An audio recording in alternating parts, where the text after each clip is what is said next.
A tire is round and it is black. However, if you examined all the manufacturing stages, you would realize what a complex product lies beneath its plain exterior.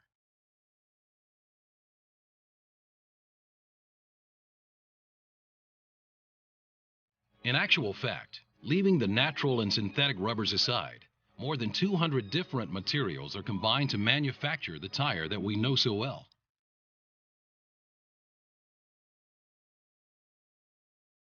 There is carbon black, silica, and sulfur, plasticizers, vulcanizing agents. But there are also cords, a lot of cords, which in fact can be either steel or fabric such as polyester and Kevlar.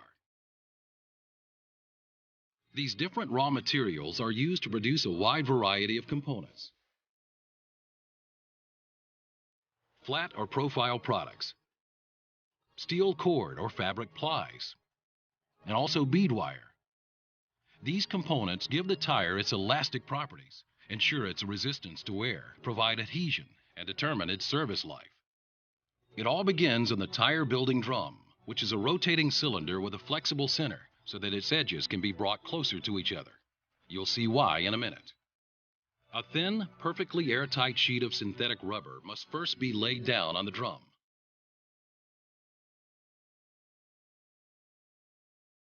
This will act as an inner tube inside the finished tire. The second layer is called the casing ply. Why? Because it contains the framework of parallel fabric cord, which we call the casing. This assembly is the vital substructure and consequently a key component in the radial tire. Set tightly against strips of profiled rubber are two high-resistant steel wire hoops, which are known as the bead wires.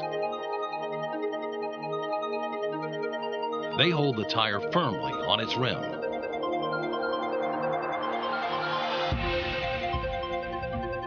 The casing ply is then folded up over the bead wires to hold them securely in place. Other components are added with the same degree of accuracy. Some tires have dozens of them. But don't worry, we'll not describe them all in detail. However, take a look at the sidewalls. They are made of rubber, both flexible and tough, to protect the tire from side impact. Then, by inflating the central part of the drum, its edges are brought closer to each other.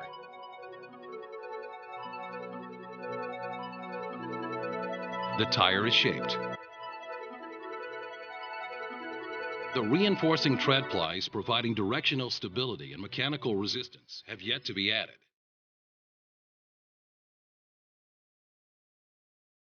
Fine but highly resistant steel cord strengthens these plies.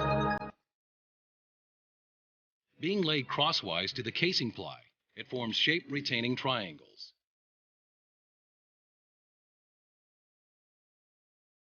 Now it's time to lay down the tread rubber. It is this part of the tire which will have a tread pattern and will be in contact with the road surface. The unfinished tire is then put into the curing mold, which has all the tire markings and the tread pattern.